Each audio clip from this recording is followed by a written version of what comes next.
Chaos. I'm David. But We got our special guest Forrest here. Thankful that he came to spend some time with us and chop it up. I know pretty much almost your whole story, right. but when he told me that you was going to come on, I was like, oh yeah, he has to come on because the things that you have been through would absolutely quilt another person. Facts. And to be honest, man, I condone you. I don't know how you've been able to do what you do and face all these trials and tribulations in life and still walk and have a smile, man. Right.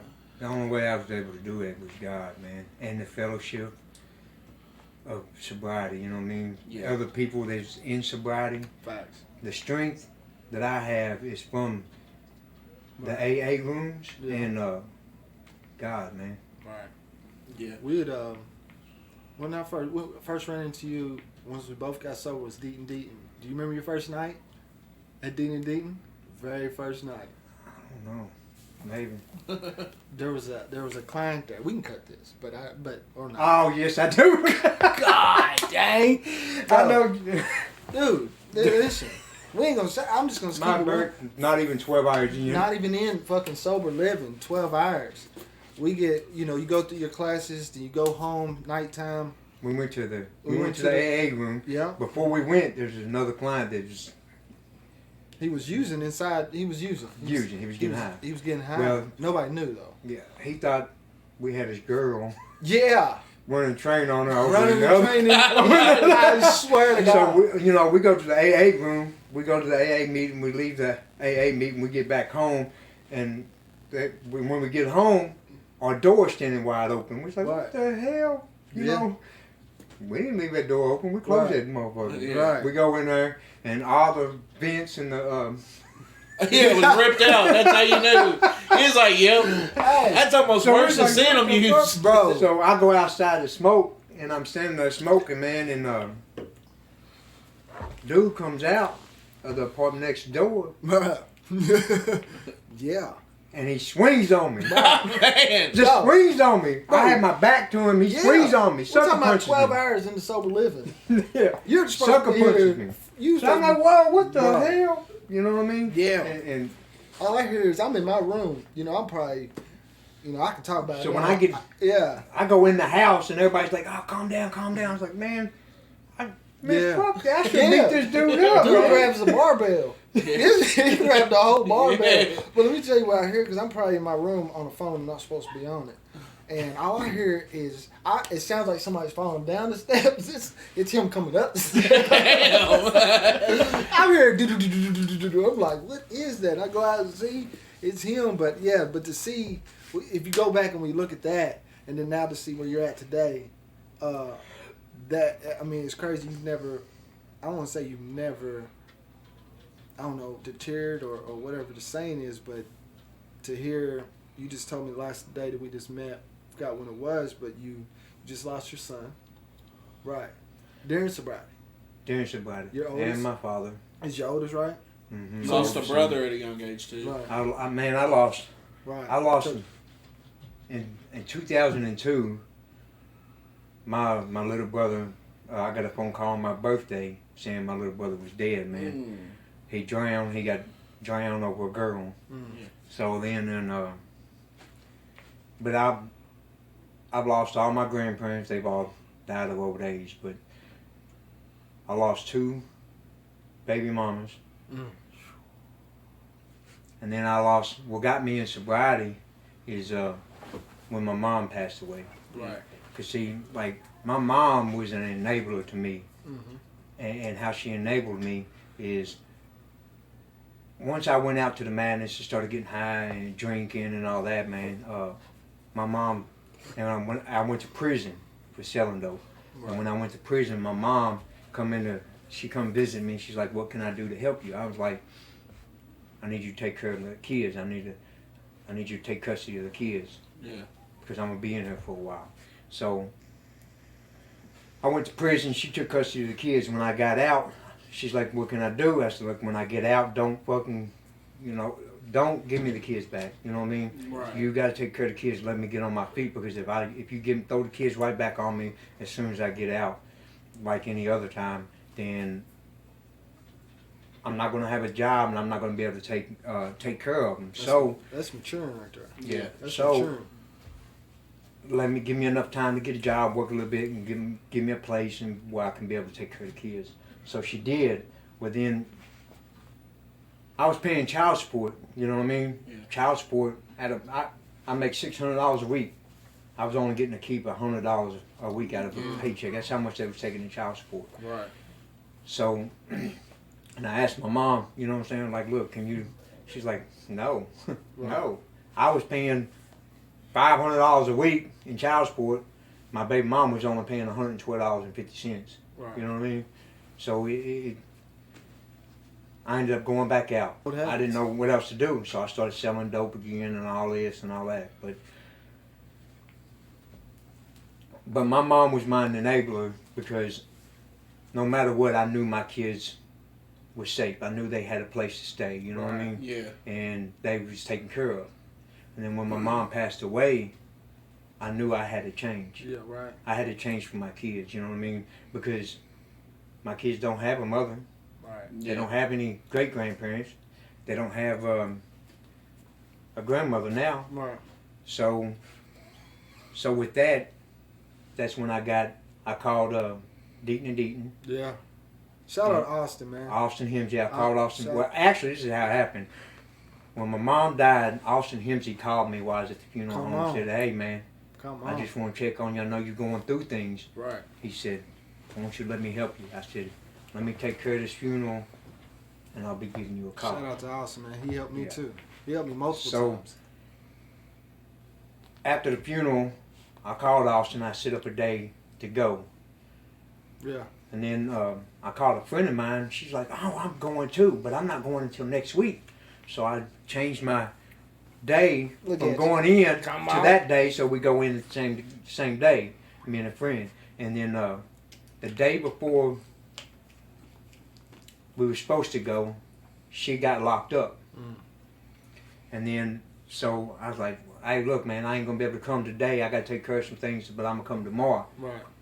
He said, okay. So then, that was on April 6th. She got locked up on April 6th. On April 7th, we were supposed to be there.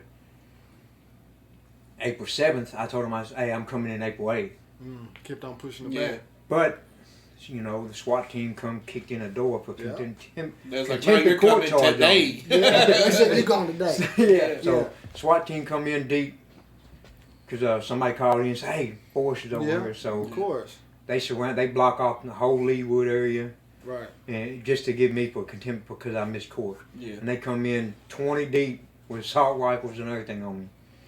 I was like, dang, for contempt, that's all. I mean, there's like, you know who you are?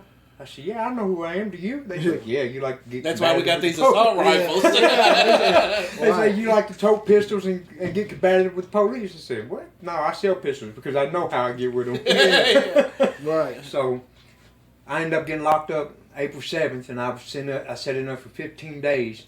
And then me and my friend that was Yeah. going to go together, Yeah. we ended up going the same day. Yeah. Yeah. April 22nd Right. of 2022, Right. we ended up going to Deaton and Deaton. Come on. And That's she the ended day. up leaving after a week Right. because of COVID. Right. Yeah. Went home Don't even remember. to... I'm trying to think of who it was. Look at me. I don't remember. She was in there and out of there. Right. But but anyway, she went home. She told the doctors, "Hey, look, I should Do go remember. home. You know what I mean? I do remember. I should go home and quarantine for Right. 3 days." So they let her go home for the Never weekend. came She never back. come back. Yeah. She started using again. But anyway, she's in sobriety now, so doing that's good. good. She's about to Good. graduate drug court Come at the end on. of this month. Well, So congratulations to her. yeah. Hey. Yeah. But that's what got my journey in recovery started, man. And then there's this girl that came in. Oh man, wait a minute, we'll get there. Oh, no, we talking about the same one? The one I know about? This. Oh my gosh! Listen, we got some stories right here, so let's get to that one. You got a question? So with what you just said, and you said that your mother was an enabler, and then that's what helped you get in sobriety. And your kids obviously drive you now, because I know my daughter drives me now to stay sober, to keep putting one foot in front of the other. With the passing of your firstborn, though, if you don't mind touching on that came later on in my recovery. right? Man. But what was that day like? Yeah, what was that? If you don't Man, mind like I graduated vital behavior health right. on October 26th, Right. and October 29th we was on our way to Lexington to a recovery rally, and I got that phone call saying, "Hey, is it true? Is it true?" I said, "Is what true?" They said, "Is it true that they found Zachary dead?" I said, "What?" So I hung up on him real quick. Right. And I started calling my son, started calling his grandmother and everybody, man, and then nobody would answer. You knew something was up. Yeah. So I was like, "Hey, y'all better turn this bus around and take me back to my truck." So they took me back to my truck, man, and I gotta give a big shout out to Mike Loudon. He's the outreach coordinator at Vital Behavior Health, and shout out to Mike. Trisha Hamilton. She was a counselor. That was it mine, Trish? Mm-hmm. Okay. She was a counselor, and she's the one who taught the IOP classes. Okay. She was a counselor, and then she was also a case manager towards the end of her employment before she moved on to bigger and better things. Right. Yeah. But I got to give a shout out to both of them because Mike Loudon lives in Versailles, you know what I mean? And we was just going to get on the interstate right here on the west side of town. Right. And when I got that phone call, so they turned around right there at the turn to get on the interstate and brought me back to Leewood and dropped me off to my truck. By the time I got in my truck, I didn't even tell Mike or nobody, you know what I mean? Right. The peer support that was working that night, that was driving, he instantly put it in Teams, the team chat for all the other staff members that wanted to know, you know what I mean? Right. And as soon as he said that, man, I was on my way out to McCann Lane out Ball Knob, right at the top of Ball Knob Hill. Mike Loudon calls me and says, "I'm on my way." Right. Man, that man had to be doing 120 to get there. On. Because he showed up not even 5 minutes Damn. to my son's grandmother's house. 5 minutes after I got there. Right. You know what I mean? I was here in town. That man had to drive 120 from Versailles, Kentucky, all the way up there. Right. So I got to give a big shout out for them. We got there so fast, the police were sitting there, and I knew it was true. You know what I mean? Right. And we beat the corner there. Right. So my son was still laying in the floor. Right. And they said when they found him, he had all these pictures of his mama laying around, man. And my son just got a job, started working at Jim Beam. Right. And so he's making all this money. He didn't get into drugs. Right. But what had happened? he smoked a little bit of dab and he drank a little bit, you know what I mean? But he thought he would try a pain pill. And it was fake. And it was he thought he would get a perk 30. What people don't know is they do not manufacture perk 30s at all no more. Come on. At all. So if they say, "Oh, I got some perk 30s, I got perk 30s," them are not perk 30s. It's all fentanyl. Every bit of it. I had to find that out too. Yeah, they do not manufacture perk 30s or prescribe them. Right. It's not the pill mill no more. No. It's not the Florida trip when we were in it. Yeah. It's all poison. It's right, and that's what we've touched on in past episodes. I'll try to express to the listener and try to get it out there that it's in everything.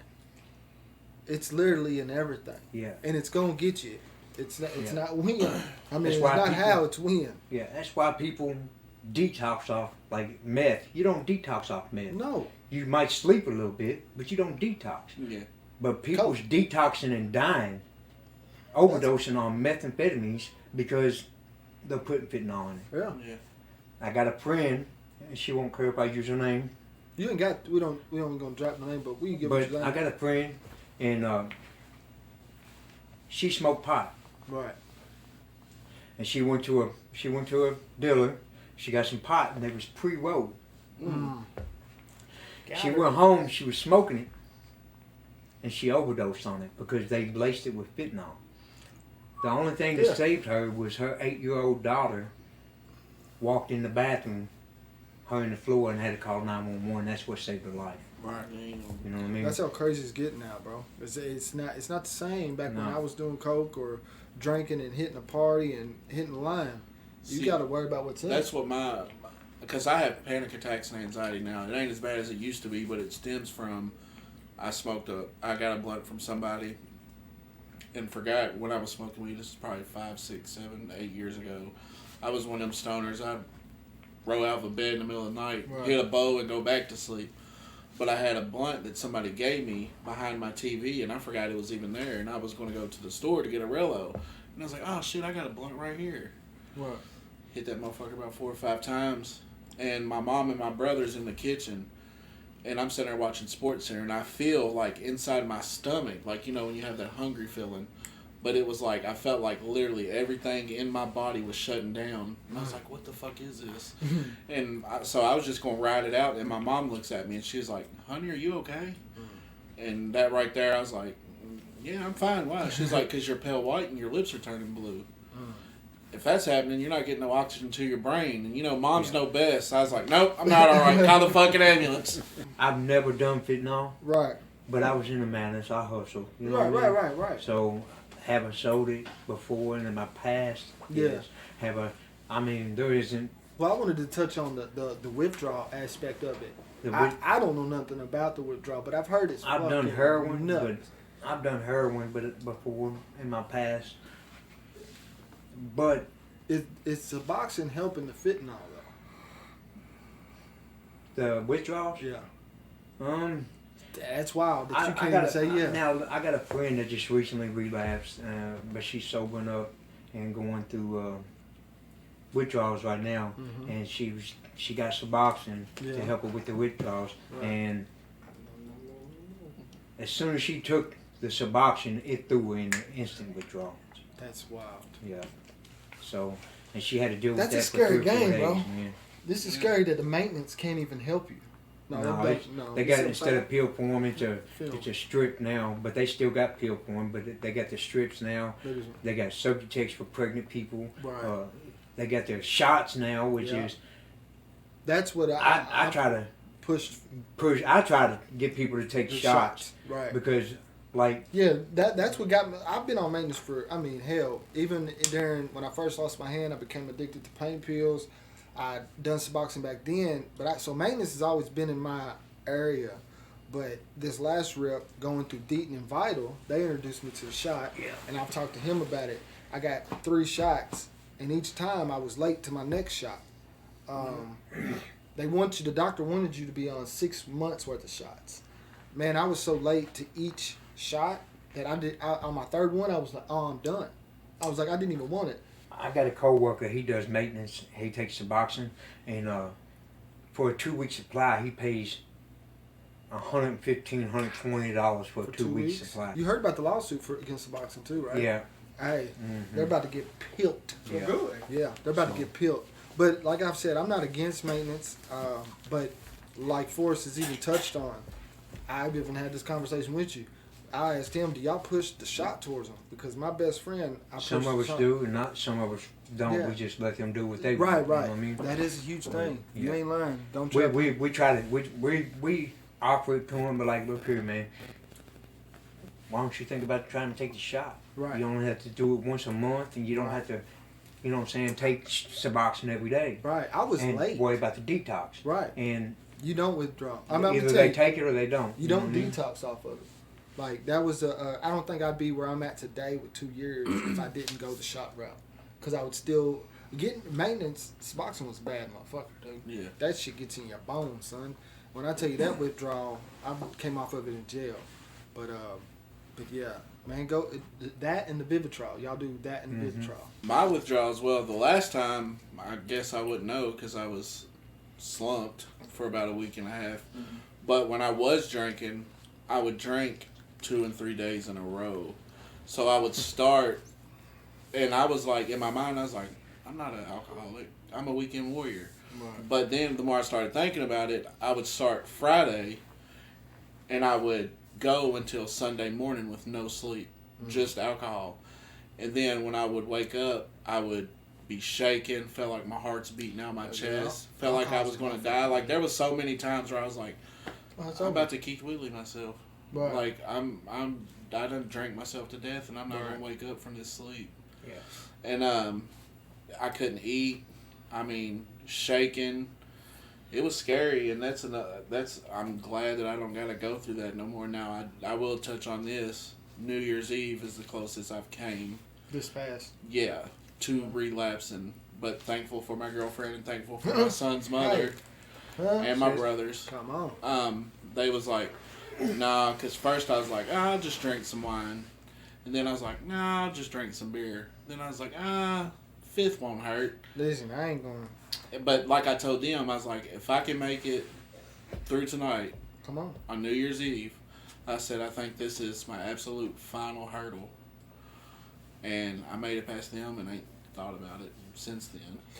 A lot of it is Appreciate it, bro. surroundings too, man. Like I like with that, it would be I would every day if I was around somebody drinking, that's on me, and that's why I say. So it's a lot about is my surroundings. I like to change up, and you'll notice I don't fuck with nobody. Right. You know what I'm saying? It's not out of fear. It's just what's not in my life right now. But could I be around a motherfucker going to a bar, or it'd be like me wanting to go to a bar every day? I'm gonna drink. Right. I just don't. You know, it's just gonna happen. You know what I'm saying? That's the thing with me, man. It's like when I was done, I was done. Yeah. I'm never going back. Right. I can go to the trap house. Yeah. Right. Everybody's sitting there shooting up, smoking, Yeah. getting fucked up.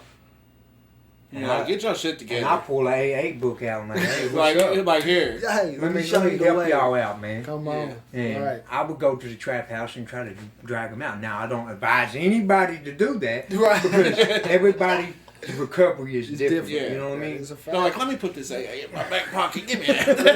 Let me put this book in my So back it's pocket. like, but like, you know what I mean? Like, when I was at Deaton, when we was at Deaton's together, when I would go on my passes, that's what I was doing, going to the trap houses, man. My whole, since I've been in recovery, man, that's my main objective is to go and talk to people about recovery. This new way you know of what I living, mean? New way of life. This is a new so way I was of going life. to the trap houses on my 4-hour place. Like, don't go to the trap houses, go home. That's blah, what blah, blah. they say that too. So I'd go home, then I'm like, hey, come get me. Right. And I go straight to the trap house. Right. All my friends and everybody I knew was in the madness. Right. You know what I mean? That's all we know. So Now. I go to the trap house, everybody getting high and everything. Right. But then I was like, come on, man. Right. Let me show y'all a better way of life, man. Let's get into Yeah, recovery. see, I was kind of doing it backwards because I was going to the trap houses and I was like looking down on them, like, yeah, y'all are shooting up, y'all are doing drugs, but I'm sitting here trying to preach to y'all while looking for my chaser. I used to do the same thing, man. When Like, who am I to tell y'all that when I'm sitting here with a bottle in my hand? When I judging got you? high, There is no difference. when I was getting high, man, I used to look down on people that shoot up and everything. You know what I mean? Yeah. But then one day, man, I was in a low point in my life. I was like, look here, man, hit me. Right, You know what I mean? I would get high any way you could, man. Come on. Any way. You ever shot up in your dick? I've smoked it. Have Have you ever shot up in your dick? Never. I've never done that. Never done He that. said he ain't no But- Kevin Gates fan. Right. You know what I'm saying? I've done it any way you can. Right. But I've never shot up in my dick. No. He said no. Touching on the withdrawal though, with you talking about the alcohol one, when I my last rip of real addiction to alcoholism. That's why they're both the same to me. But I was on coke and alcohol. Didn't know that those two is a pure overdose. Never knew it. I always thought I could drink like a fish if I did coke. But that heart, I know what you're talking about. I feel like that thing was here. Yeah. Here. And especially the worst feeling is when it's like, you're like, all right, I'll go out for a little bit. And then it's like 7:30 in the morning, the sun's coming up. Come on. You got work later on, the birds are chirping, Fuck and you're work. like, fuck, now what's going to be my excuse to call it the Come Marines on, I'm and fuck calling. work? Fuck work. All right, so we'll end it this way. You talked about your mother, and when she was alive, you was still In using, active right? addiction. Okay, so She if passed- you could tell her something right now, Deep. What would it be? I know what she's would you proud like of to you tell though. her? It would be that I would say, I'm sorry, Mom, for waiting so long to be able to get to this point in life that you always wanted me to be, the man that that you wanted me to be, or you knew that I could be. So it's like, I'm sorry it took so long, but at the same time, it was a blessing because it helped open my eyes. And I feel like, honest truth, I feel like it was a sacrifice my mom made to be able to save my life. You know what I mean? So, say that, man. Thank you, and I love you. Hey, appreciate it. Appreciate you coming here, man. But we ain't done yet. We ain't done yet. We got some bullshit we gonna talk about. I got a lot. I got a lot more to my story. Forrest, Pud, David. Hey, I want to say something stupid. I want to say something stupid right now. I ain't gonna do it. Well, I can cut it. I'm not. Come on, let's hear it. Oh, we can cut it, or you want to hear what I got to say?